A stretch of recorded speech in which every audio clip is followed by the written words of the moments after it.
A multi-billion-dollar casino bid on the Gold Coast's spectacular waterfront is under fire. Critics have told 7:30 that community consultation over the proposed casino resort is a farce because crucial details are missing. The consortium behind the bid can't say how many poker machines will be installed, who will operate the casino, or even how the project on a block of Crown land will be financed. Tonight, 7:30 can reveal there may be an added complication, possible part ownership by the Chinese government. Peter McCutcheon reports. The Gold Coast is built on tourism and a go-getter attitude. And the city is on the verge of what could be another game-changing development. It's going to put Gold Coast back on the world stage. It's going to add more new international, intrastate and interstate visitors to the Gold Coast. A proposed $3 billion mega resort casino has got many people excited. The impact on the economic side of the city is huge. We're such a big repeat visitation city that we need to keep developing. But the lead proponent is a small company with questions over its financial viability. It just looks fantastic. And critics are asking why the Queensland government is assisting the development by offering up a key block of Crown land. There's a lot of scepticism about why things are proceeding the way they are and why we haven't been given the information that we quite rightly deserve. The mega casino resort is the brainchild of the ASF Group, whose spokesman and director is Louis Chien. We facilitate two-way cross-border investment between Australia and China. That's what we do. So in essence, we are a investment incubator. Although ASF says it has wealthy shareholders in China, the Australian Stock Exchange-listed company is a minnow. Its half-yearly report records revenue of $430,000.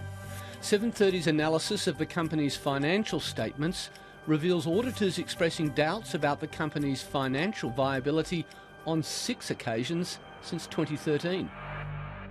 It only has $6 million in net assets, yet it's pretending that it can build a $3 billion resort.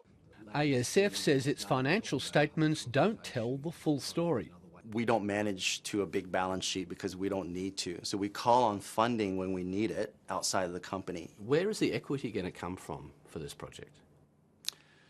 We're in continued discussions with the state, and projects of this size and scale are very complex, and therefore they have very complex commercial structures and securities. So you can't tell us where the money's going to come from? We are working with the state through that phase of it for the detailed proposal, and we'll be able to share that. But there's one source of funding ASF would like Queensland to consider: the Chinese government, through the state-owned China State Construction Engineering Corporation. Gambling is illegal in China, and there's no precedent for Chinese government investment in Australian casinos, although ASF says there are precedents in Macau and the Bahamas. I would say that that is a point that the state and us have to work through. That is not out of the realm of possibility, and that is fine. So there's no rules or guidelines that says state-owned enterprises cannot have equity stakes in these type of projects.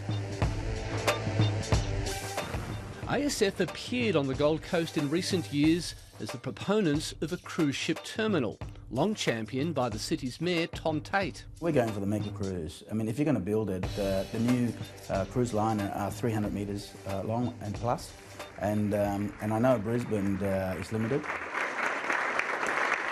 The mayor's campaign manager and LNP donor Simone Holtz-Apfel became an ASF lobbyist, and the company secured the rights to bid for a casino and cruise ship terminal under the Newman LNP government.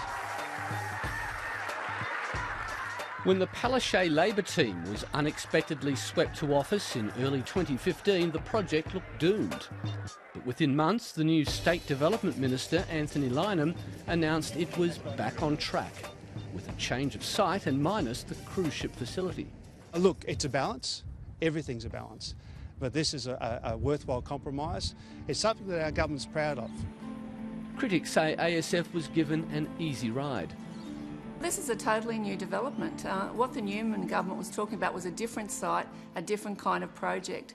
So we've got a new site and it hasn't gone out to public tender. So that's, one of the many problems with this. In a statement to 7:30, the Minister defended his decision not to go out to public tender. There was no need. The newly elected state government followed up on the previous government's shortlisting process. The Queensland government originally said it wanted to see a detailed proposal by early 2016. It's since changed that timetable and is now asking for the community for its views about a concept plan. As part of this official consultation process, ACF has produced sketches of theatres, apartments, retail centres, a convention centre and a casino, but it can't provide many critical details. How many poker machines will there be in this new resort? Yeah, so we've just released our conceptual designs for the resort during the middle of December, and then we've been adding to it as we take this proposal to the next step. And that is something that needs to be worked out as part of the detailed proposal to follow. There's also no casino operator. 7:30 can confirm ASF has been negotiating with Crown Resorts for more than a year, but so far there's been no agreement. The current public consultation that lacks any real rigour, how can you comment on something when you don't know what you're really commenting on? Doug Flockhart heads an organisation representing licensed clubs in Queensland, which is strongly opposed to what would be a second casino on the Gold Coast. It appears to me that they're a developer that's got a good idea and hopefully it will work without too many questions. The Minister for State Development declined repeated requests for an on-camera interview. But ASF says it's confident the results of the public consultation will be an overwhelming yes. We're a tourist city, tourist built, tourist driven. This is the next tourist infrastructure for the city. Why don't we just get on with it?